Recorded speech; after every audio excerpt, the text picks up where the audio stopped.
दोस्तों बहुत बहुत स्वागत है आपका अपने चैनल यूटी नेट दर्पण में। तो दरअसल बताना चाहूँगी कि इस क्लास को मैं लाइव करना चाह रही थी और मैं आपको दिखाना चाह रही थी कि जो भी अभी आप न्यू तरीके से या न्यू हैं एग्ज़ाम को स्टार्ट कर रहे हैं एग्ज़ाम की प्रिपरेशन, तो सबसे पहले 3-4 वर्षों के पेपर को अच्छे से एनालाइज कीजिए। ठीक है, उन पेपर्स को अच्छे से देखना है, उन टॉपिक को सेलेक्ट करना है कि उस टॉपिक को गहराई से आप कितना जानते हैं, कितना समझते हैं। ये 2020 का पेपर है, दोनों सेक्टर का पेपर मेरे पास है। और मैं अभी वैसे भी ग्रुप में वाले जो मेरे मित्र देखेंगे इस क्लास को तो वो निश्चिंत रहें, मैं उसको ऑलरेडी ग्रुप में एक दो पेपर एक दिन में सॉल्व करवा दूंगी। बट ये क्लास मैं अभी बना रही हूँ कि मैं सोचती हूँ कि डेली 9-9:30 बजे एक रात्रि में क्लास ज़रूर आए। एक दिन पेपर 1 की और एक दिन हिंदी की। ओके, इसलिए मैं इसको क्लास को बना रही हूँ, आपको दिखा भी रही हूँ कि ऐसे प्रश्न को आपको अच्छे से देखना है और अच्छे से सॉल्व भी करना है। ठीक है, यहाँ पे आप देख ही रहे हैं कि सांग जो एक नृत्य है वो कहाँ हरियाणा का नृत्य है। फिर वहीं पर आपको पता है कि जो नौटंकी है वो कहाँ पे वो होता है उत्तर प्रदेश में। माच कहाँ पे होता है मालवा में।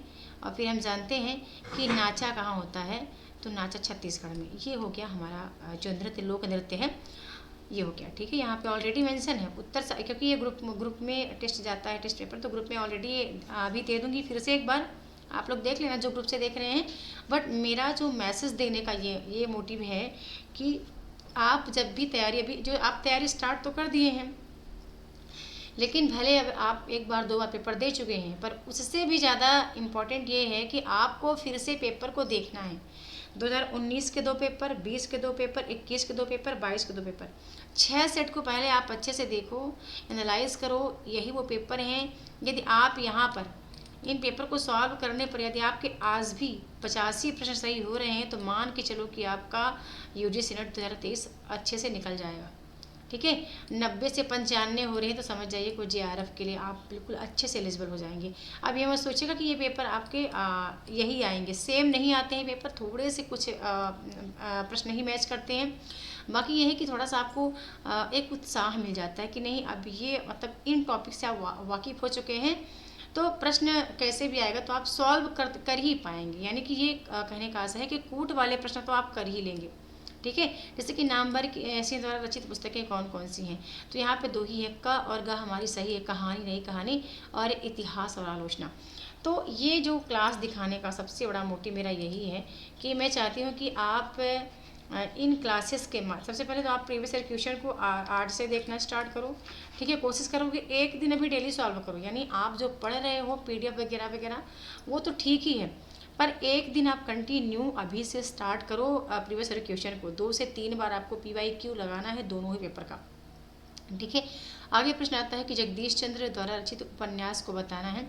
ठीक है, यहाँ भी कूट में है। अब यहाँ पे आपको पता है, यदि आपको सभी ऑप्शन नहीं आते हैं तो आपको पता है धरती धन अपना जगदीश चंद्र जी का है।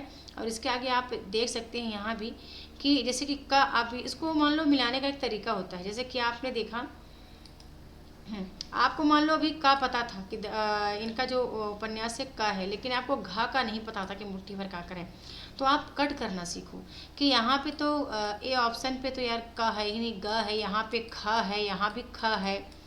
ठीक है, लेकिन का केवल यहाँ पे दिख रहा है ना, तो वो चीज़ आपको पहला वाला पकड़ लेना है। यहाँ घा तो सब में है लेकिन का नहीं था, तो इसलिए ये यहाँ पर राइट आंसर हो जाएगा।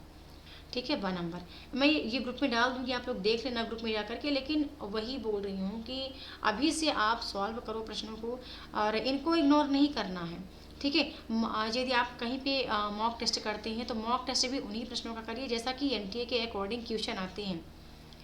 ओके, अगला प्रश्न है कि निम्नलिखित में से कौन सी आर्य भाषा में शामिल नहीं है। कौन सी भाषा आर्य भाषा में शामिल नहीं है, तो तुर्की ऑलरेडी यहाँ पे मेंशन हो चुका है।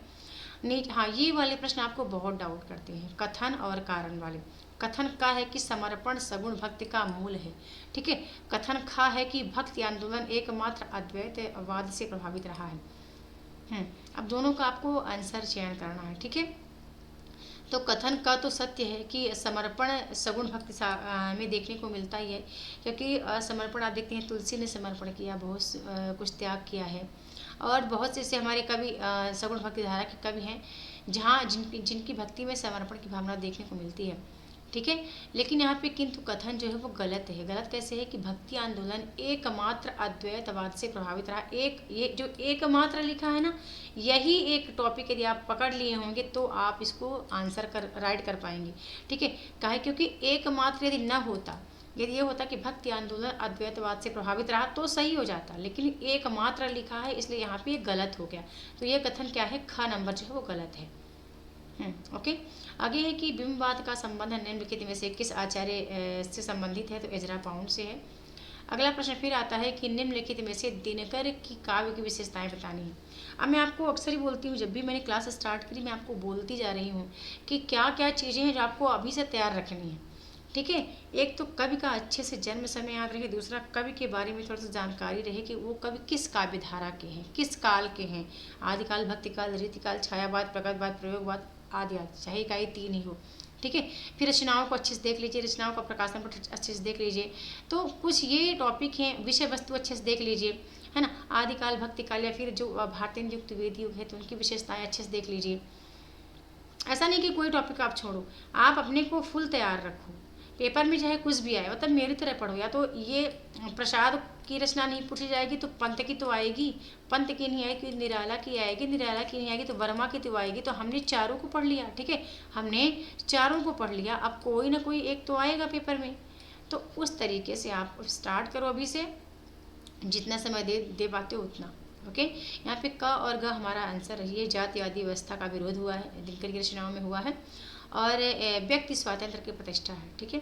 आगे देखते हैं। और प्रश्न आता है कि मानव प्रवृत्तियों अथवा मनोविकारों के पात्र के रूप में उपस्थित कर नाटकीय द्वंद्व की सृष्टि करने वाला जयशंकर प्रसाद का नाटक कौन, तो कामना नाटक है। निर्मल वर्मा की कहानियों की दुनिया बताना है क्या है, तो का और खास सही है कि हताश और आत्मपरक नायकों की व्याख्या देखने को मिलती है, और अकेलेपन और अलगाव की का चित्रण भी है, जैसे कि परिंदे कहानी में भी आप देख सकते हैं। आगे है कि शरद जोशी द्वारा रचित निबंध संग्रह हैं कौन कौन से, तो पहला तो है जीप पर सवार इल्लियाँ व यत्र तत्र सर्वत्र, ये ठीक है, ये शरद जोशी के निबंध हैं। ओके। अब यहाँ सूची 1 से सूची 2 को सम्मिलित करनी, ठीक है। ये आप देखते रहना, करते रहना, लेकिन प्रश्नों को तो 20-22 के प्रश्न सभी के पास है, मैं जानती हूँ, पर प्रश्नों को लाने का मोटिव केवल यही है कि आप ना पढ़ने के तरीके को चेंज करो, ठीक है। वही वन लाइनर क्वेश्चन आप देख रहे हैं, कहीं भी दिख रहा है वन लाइनर क्वेश्चन, सब कूटने प्रश्न हैं, ना कहें कि ये बस ये यहाँ भी ऑब्जेक्टिव क्वेश्चन ही है। ये देखो सब कूट में है, कम से कम 40 प्रश्न तो कूट में ही आ रहे हैं। तो यदि यही गड़बड़ आप करेंगे तो और गड़बड़ है, ठीक है। तो ये यही बताने का मोटिव था, और ठीक है, मिलते हैं नेक्स्ट मॉर्निंग 5 बजे लाइव क्लास में। और ये क्लास आपको अच्छी लगी है, मेरे बताने का तरीका आपको जचा हो, लगा हो कि नहीं मैं बता रही हूँ जो, वो आपके लिए सार्थक हो सकता है। तो चैनल को लाइक शेयर सब्सक्राइब अवश्य करें। बहुत बहुत धन्यवाद।